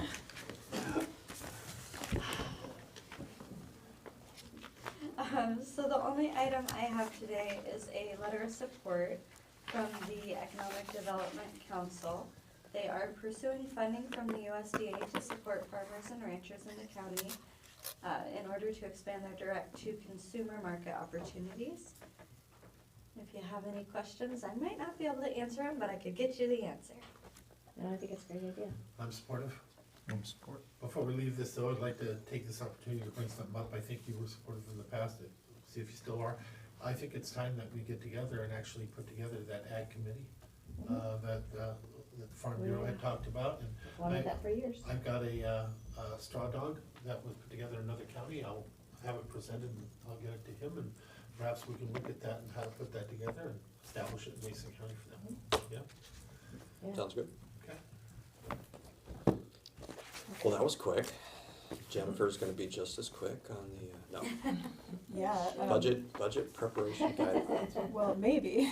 So, yeah, the draft 2026 preliminary budget guidelines are for your review, and not a lot has changed this year compared to last year. I mean, I just changed like from status quo to baseline budget, which is basically the same idea, but I like the word baseline better. So it's, 2025's adopted budget, plus any contractual changes, so unless you have any other recommendations. As long as they know that that's what the word change means, then it'll be fine. If they don't, then it'll be a different question. Yeah, I think it's outlined in here pretty well for them to understand. The treasurer got back to me on the investments. She's recommending 3.5% for the interest rate for people to budget on investments. What did we have last year, do you remember? 4. Yeah. Yeah, not a lot else has changed, except for, I did put in here, in bold, requests for new spending without a corresponding funding source are unlikely to be considered for budget approval by the board. So if you're good with that.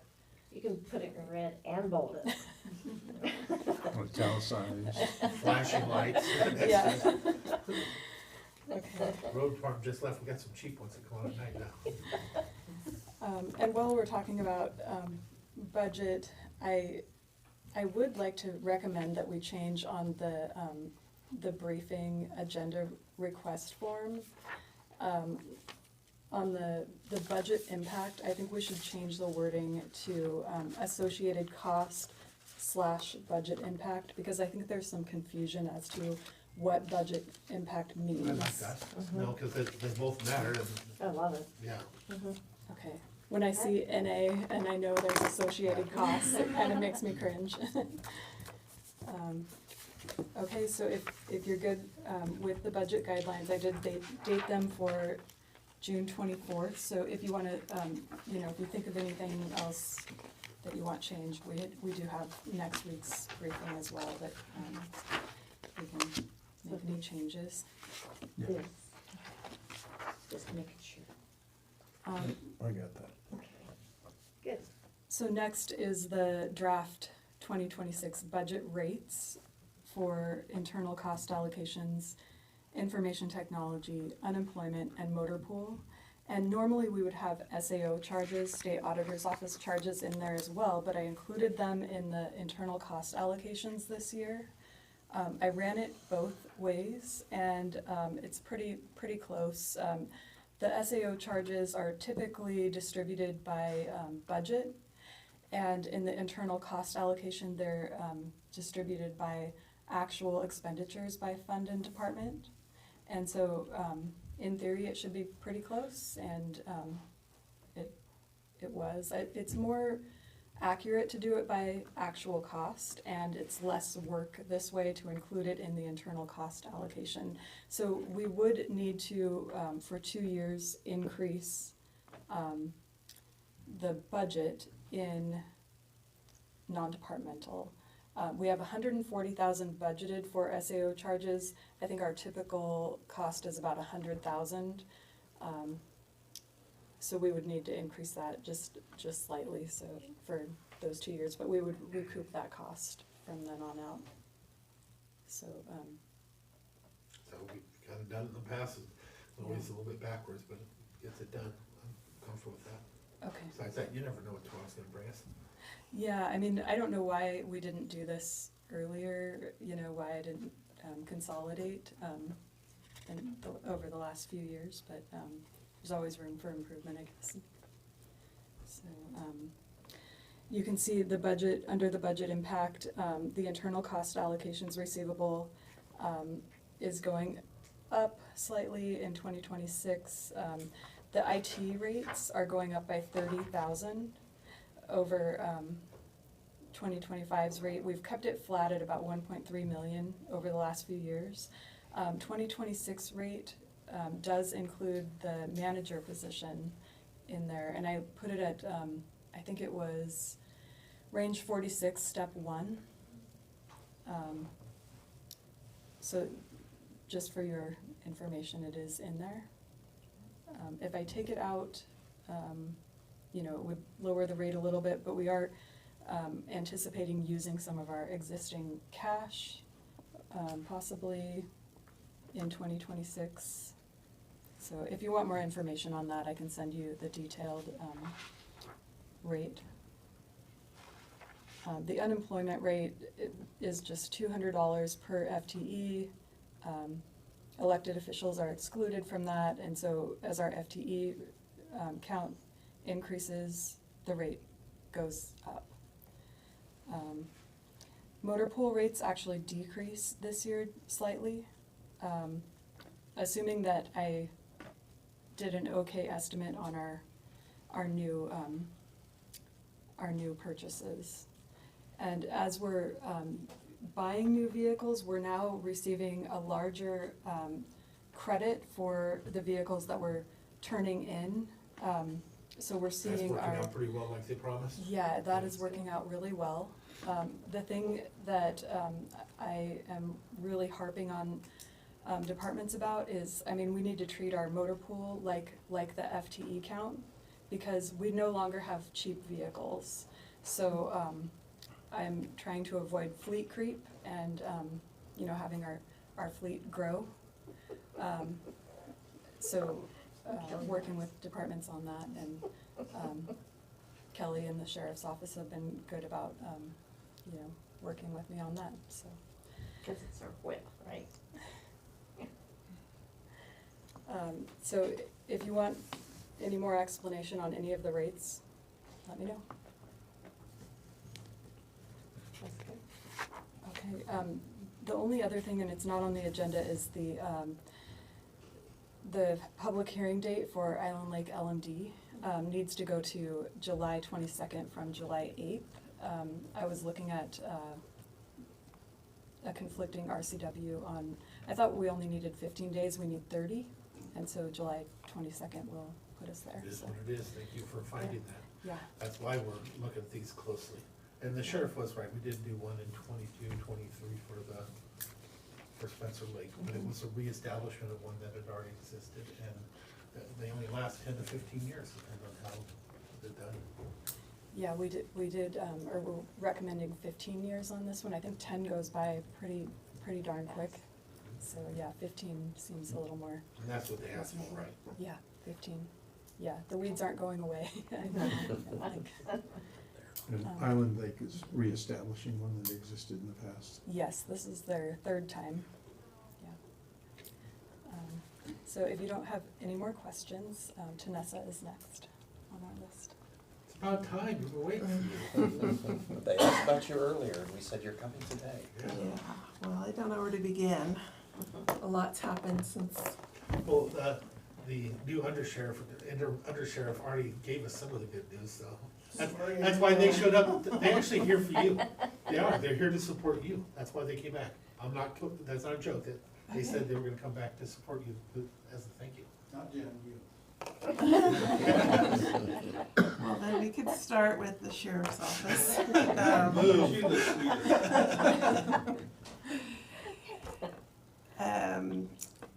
So we applied for a WATPA grant for $80,000, and that was to get flock camera technology, which we did not get the award. We received a partial award of $1,900, a little baby grant for auto theft prevention activities. Next, the grant that was mentioned earlier was the mental health field response grant, which we were awarded about $55,000 less than what we applied for. So we should be meeting this week to figure out where we could make up some of that money. And what is that one for? That one's for the co-responders, to add another team. And then currently, we are working on the COP Safer Outcomes grant, which we can apply for up to $350,000. And the request will be for de-escalation equipment and training. Did you have anything you wanted to add to that? Not at this time. Okay, thank you. Yeah.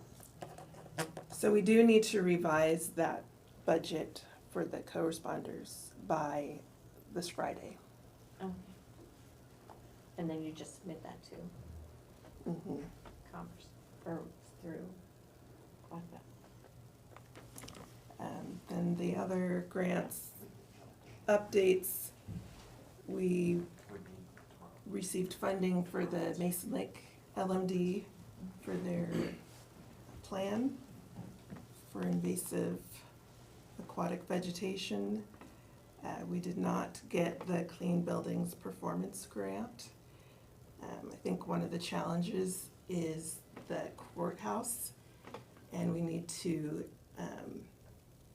we are required to be in compliance with that, but we're going to need to have someone who's specialized who can tell us how to do those changes.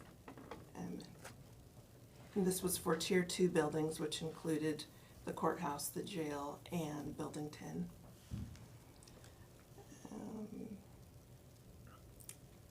I assisted the coroner with the Homeland Security Program grant, and we made some requests that would help with the mass fatality trailer, just some different equipment needs there. I also assisted Loretta with the SEDS applications, which is fun. Let's see. And I'm working with Public Works on the Safe Streets and Roads for All grant, and they have a few projects that I don't know as much about, but I'm helping with the revisions for the safety plan because there are some very specific requirements for what needs to be in that plan. And for that grant, there's a 20% match, and they plan to meet that with staff time. And then there are several grants in the works that I will brief at another time. Do you have any questions? A few comments. Perhaps you could, in the future, continue to look for things for the parks and stuff, but also partnerships when you see opportunities that arise. But partnerships with the school, I know the schools are looking to do some stuff. We've done it in the past. When I first came in, we got a grant for $650,000 to put in AstroTurf. What do they call it now? Whatever it is, the fake grass. and stuff, and I know they're looking to do with other ball fields, and it's opened it up for the communities, to be able to do it.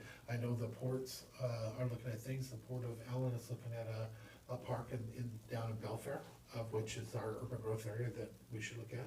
And I also wanna ask you if there's any tools or, anything missing that would help you to be even more successful than you are, to please keep that in mind and let us know what it is, because, you're like growing a crop. The more tools we get you, the better we can get you to plant seeds, the more we're gonna benefit from. So I just want you to know that we're open and waiting to hear from you. We won't know until you tell us though.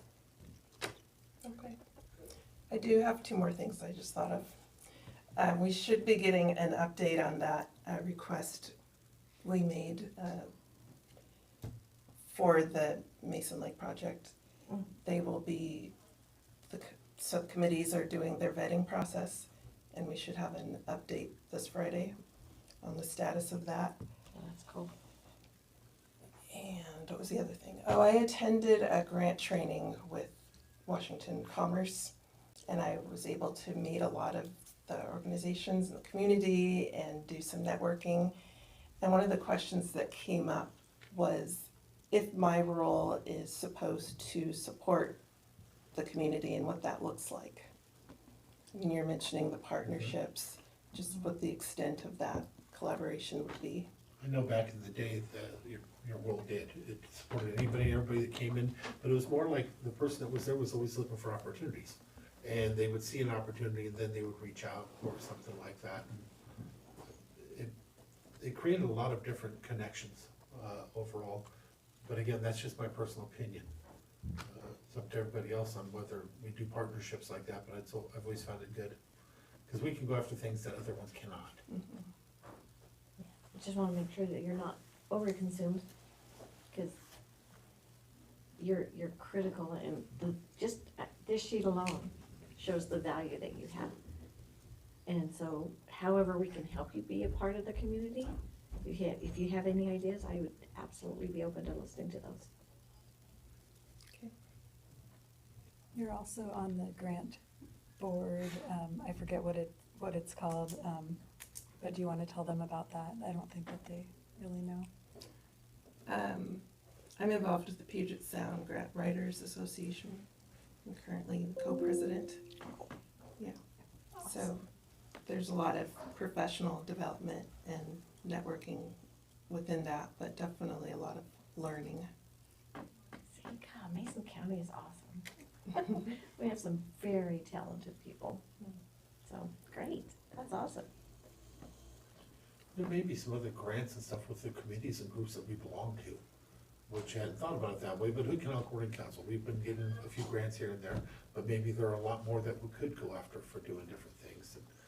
But I'm sure we all are on different committees, we ought to get you the list of the committees that we're on. I think we're gonna get you the list. Thank you. I'll have that over to you shortly. Okay. All right, John, you ready to go? Good morning, Commissioners. Speaking about grants, we've been pretty successful at applying for additional funding that's been left over by other jurisdictions. Oh, wait, hold on. Deidre, are you getting John? Yes. Okay. Other jurisdictions, we applied for a grant, got $29,835, and they increased it because we dropped a grant for the coroner's office.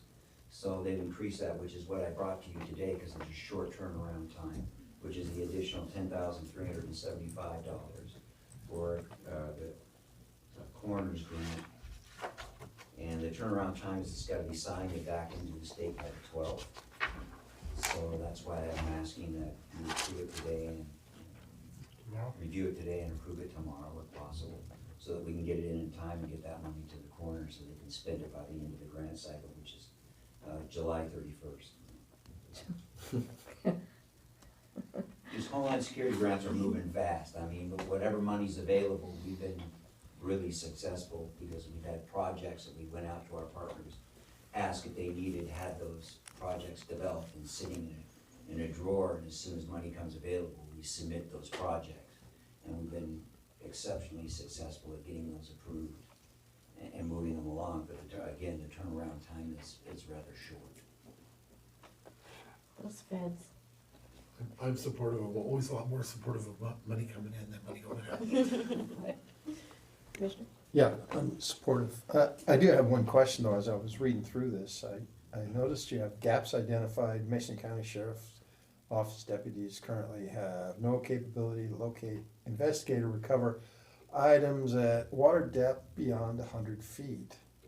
Current volunteer assets not completely operational and currently covered by the limit of recreational diving.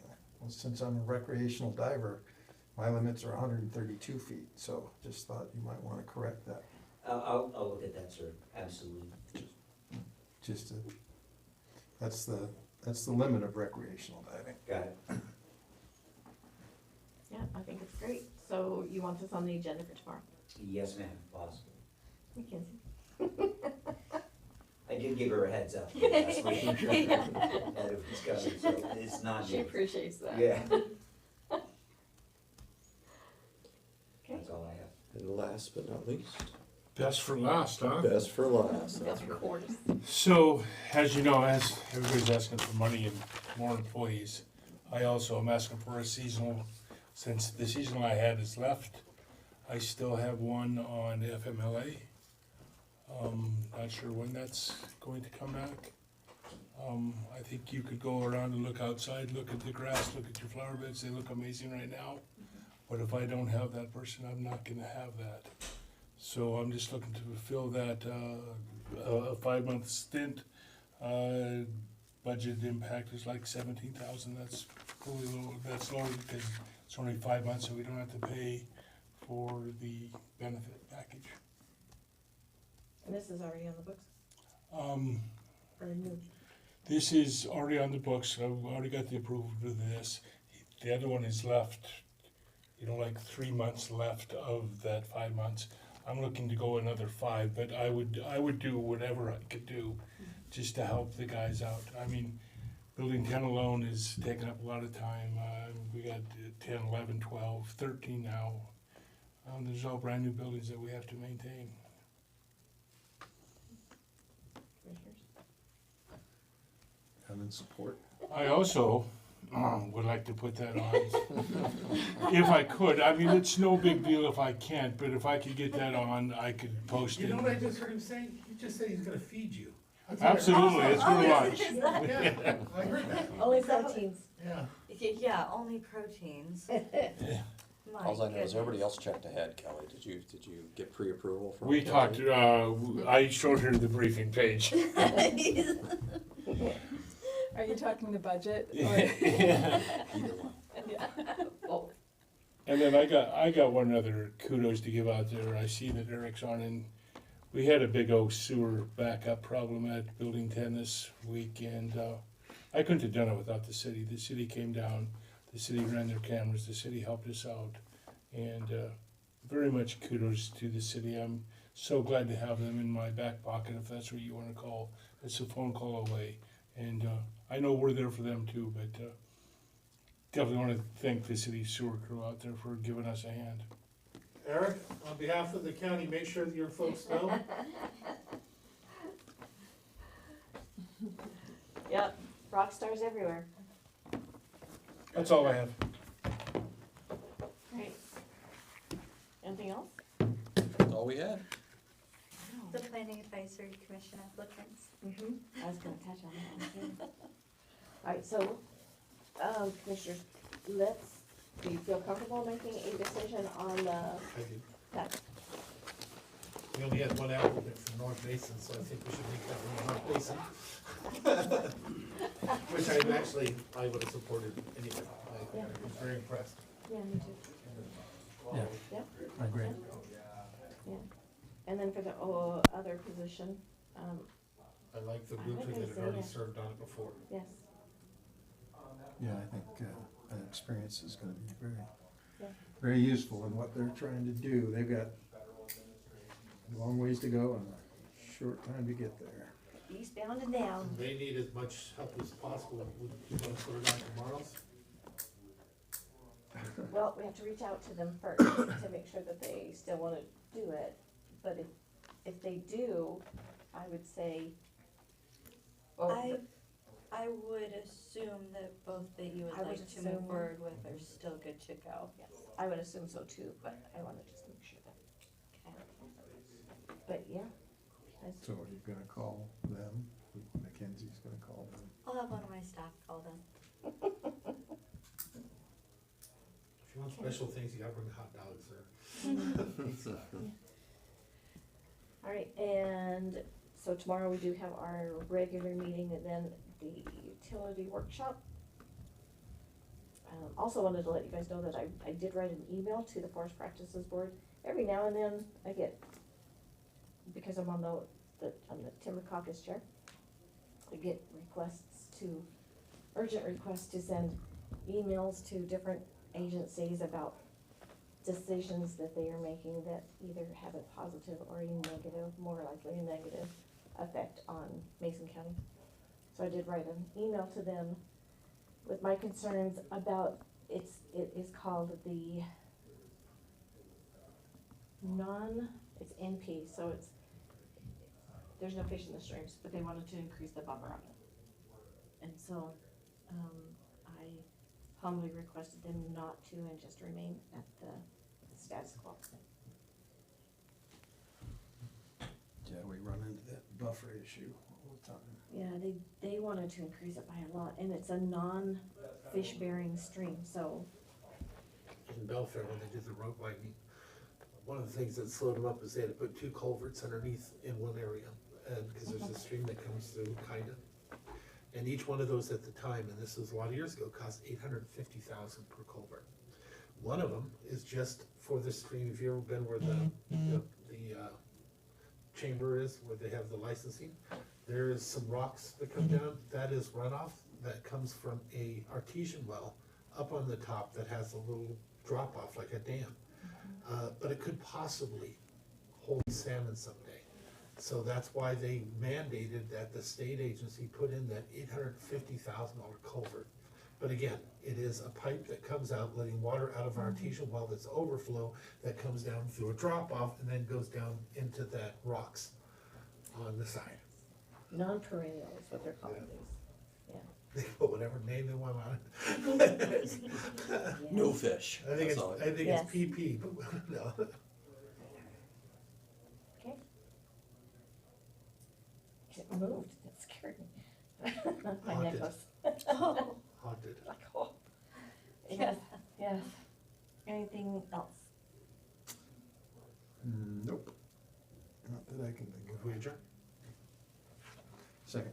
All right, we're adjourned. See you guys tomorrow.